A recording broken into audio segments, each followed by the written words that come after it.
take your proper seat and we will start our lesson for today.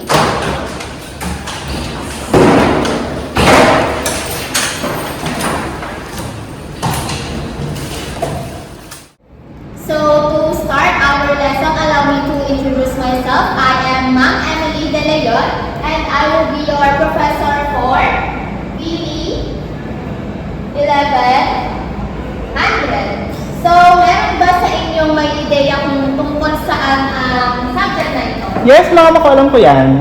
Ayan, sige.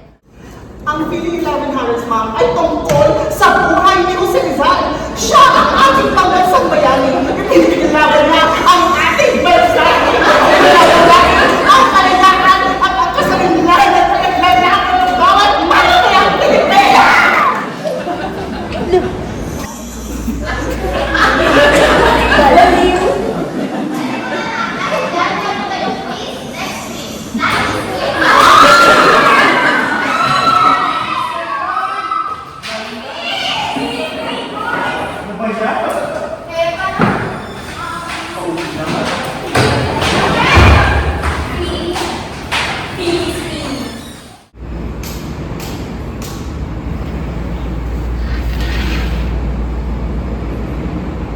Ay, hala, wala na sila.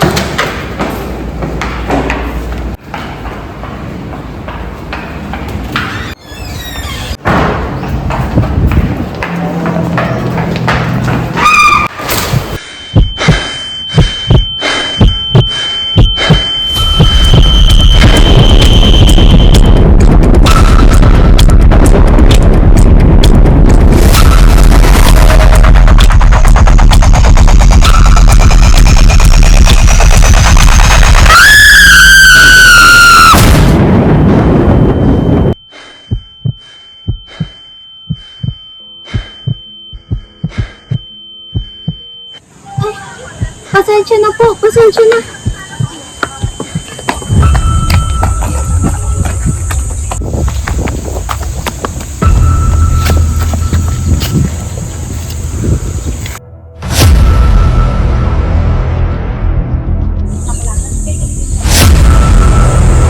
Ano nangyayari doon?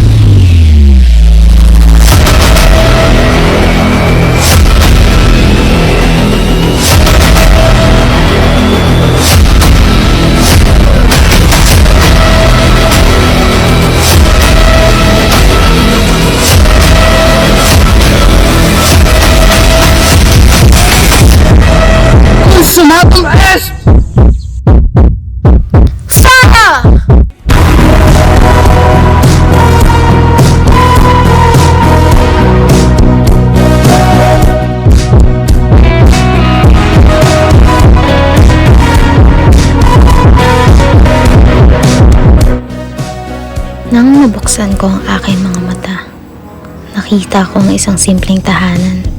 Tahimik, payak, ngunit may isang bagay na humila sa aking puso't kaluluwa.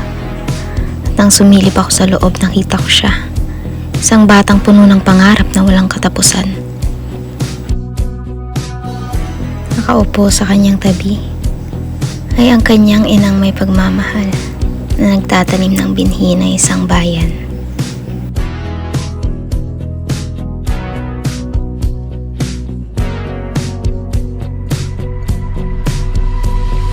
Habang sinusundan ko siya, nakita ko kung paano siya inabi ng mundong walang katarungan at kalayaan. Isang araw, dahil sa awayan na hindi niya hinihingi, siya ay pinarusahan, pinalo, at pinahiya sa harap ng lahat ng walang awa at kabaitan. Ang bawat hampas ay umaalingaw-ngaw sa aking dibdib. Masakit, di makatarungan.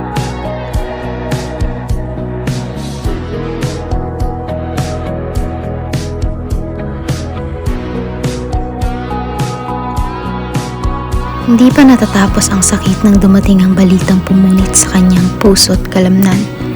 3 pari, binitay, pinatahimik, inalis sa mundong kanilang pinaglilingkuran.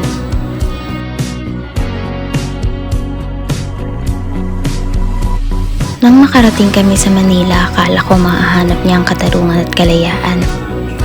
Ngunit nakita ko kung paano siya tinignan ng mga gurong dapat magbigay ng pagpapahalaga at malasakit.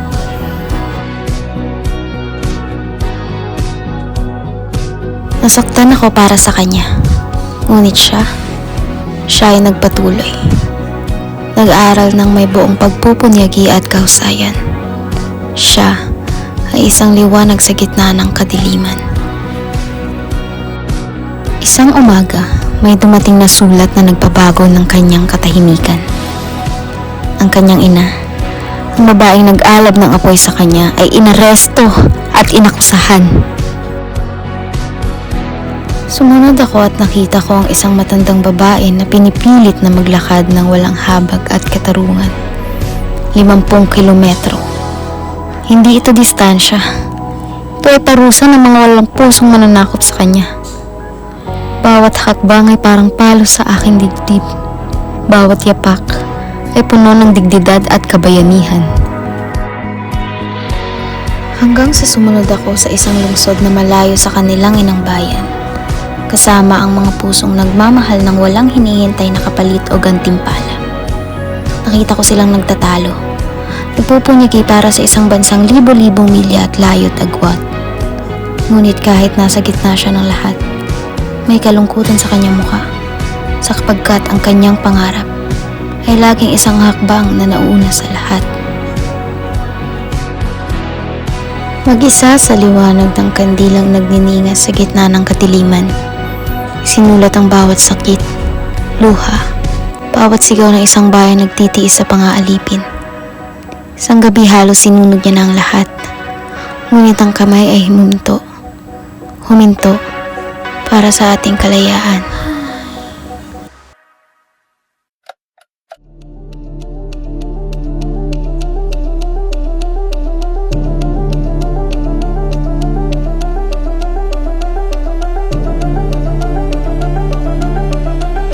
Rizal! Alam ko kung hindi niyo ako kilala. Ngunit kailangan niyo maniwala sa akin. Galing po ako sa hinaharap. Paparating na sila! Huliin ka nila! Alam ko, Alam mo? Kung alam mo bakit hindi ka tumatakas? sapagkat ang pagtakas ay pagtataksil sa bayan. Ngunit mamamatay ka! Kung ang kamatayan ko ang magiging dahilan ng pagtamasa ng kalayaan ng amang bayan, hindi ito ang wakas, kundi ang simula.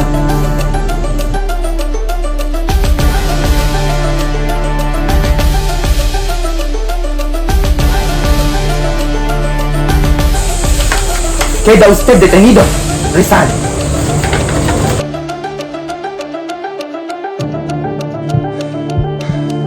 Rizal! Rizal, huwag ka sumama!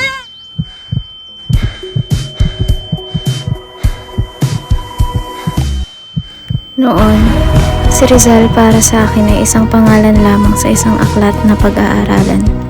Isang bayaning malayo, hindi ko kilala, hindi ko nararamdaman.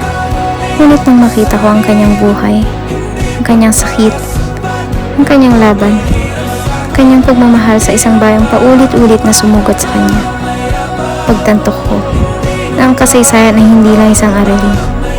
Ito ay isang alaala ng mga taong nagsakripisyo ng lahat para sa atin. Si Rizal ay pambansang bayani dahil ipinaglaban niya ang kalayaan para sa bayan. Pinakita niyang ang panulat ay makapangyarihan at ang kanyang sakripisyo ay nagbigay inspirasyon sa nasyonalismo at pagmamahal sa bansa.